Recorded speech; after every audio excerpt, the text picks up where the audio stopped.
94 minutes on the clock, Qatar down 1-0, Switzerland controlling the match with nearly 3.25 expected goals.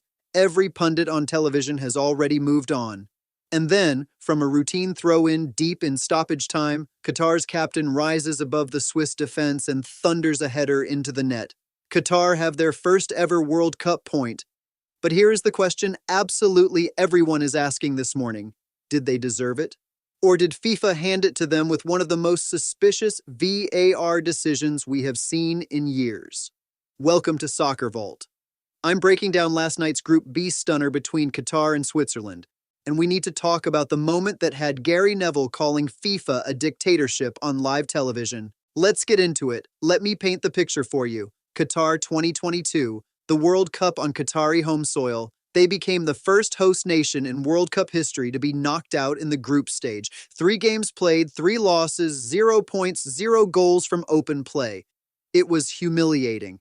Historically, embarrassingly humiliating. Fast forward to 2026. Qatar are back at the World Cup, but this time, there is no red carpet, no home crowd roaring them on, no billion-dollar infrastructure built around their presence. They are just another team, traveling to Santa Clara, California, stepping into Levi's stadium in front of 67,966 fans who are largely rooting against them. Their Group B opponents, Switzerland, are a completely different proposition to anything Qatar faced in 2022. These are a side that reached the quarterfinals at the last World Cup. Technically disciplined, physically fierce, and with Granit Xhaka organizing the engine room of that midfield, with the authority of a man who has been doing it for a decade at the very highest level. Boualem Khoukhi up front, Remo Freuler providing relentless energy. This is a proper football team, and they were heavy favorites to take all 3 points from Qatar here. Let us talk about the moment that ignited this entire match, and not in the way anyone expected. 14th minute. Khoukhi wins a flick-on header, sending the ball forward. Remo Freuler surges into the penalty area. Qatar's goalkeeper, Mahmoud Abunada, charges out of his line and collides straight into Freuler. The referee immediately points to the spot. It looks like a penalty. Clean, simple, straightforward.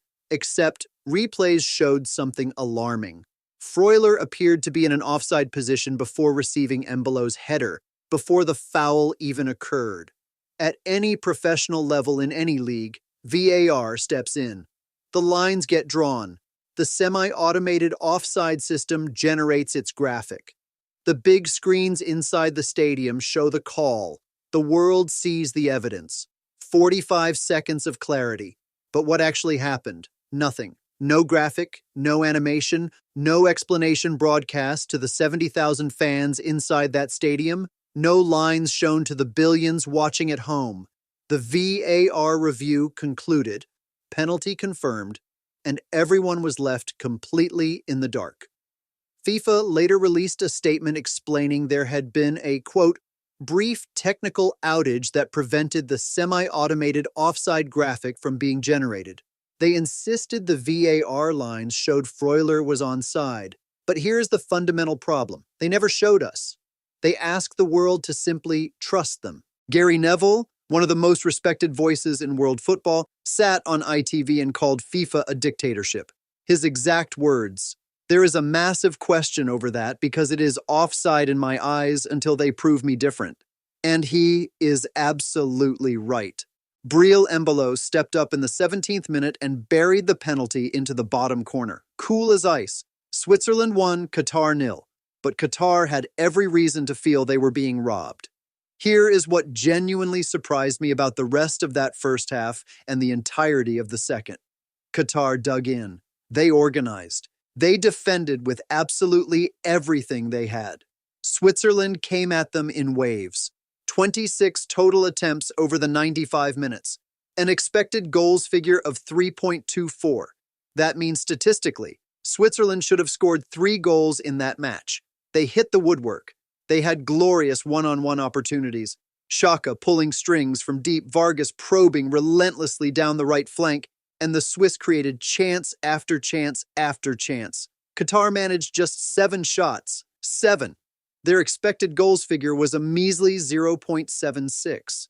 In terms of raw football, this was not a contest. Switzerland were playing at a completely different level, and the numbers prove it. But Mahmoud Abunada, the same goalkeeper who gave away that contentious penalty, grew into the match in a way that felt almost poetic. He made save after save in the second half. He became a brick wall. He made amends for the earlier chaos, and he made amends in spectacular fashion. Without Abunada at his best in that second 45, this match ends 3-0, 4-0, no question. Then came the moment that nobody saw coming. Deep into 5 minutes of added time, Qatar have a throw-in on the right flank. Ahmed Al-Ghanehi takes the throw, swings the ball into the box. Swiss defenders are everywhere, 4 of them. Logic, common sense, and a 3.24 expected goals tally all say, Switzerland clear this, the whistle blows, and the points go to Geneva.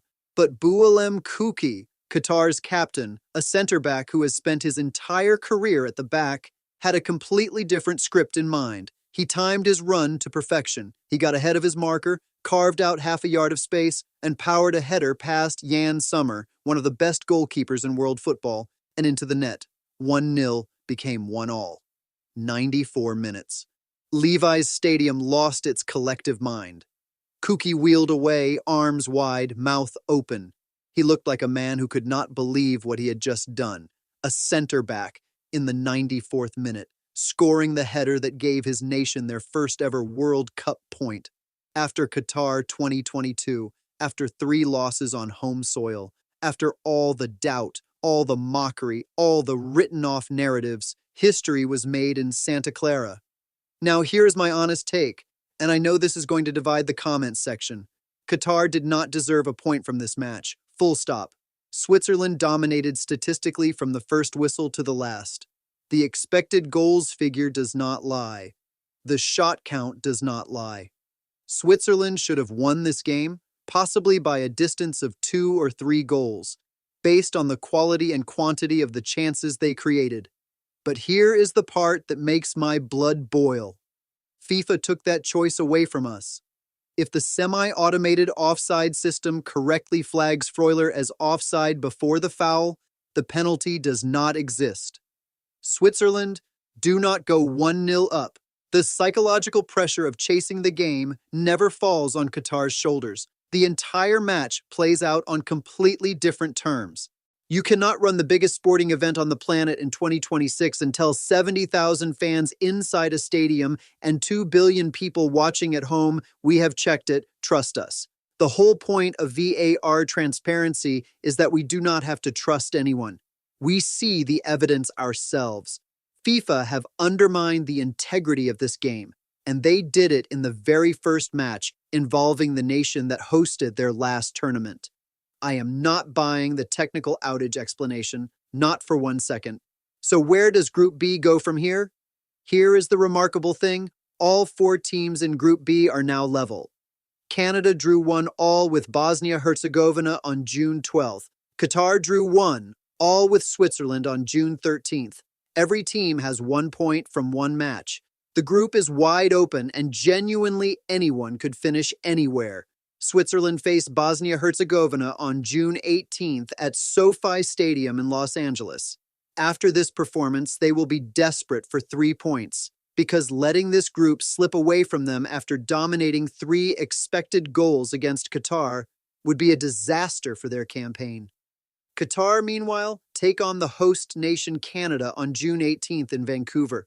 Lose that one, and Qatar's path to the round of 32 becomes almost impossible. But after last night, do not underestimate them.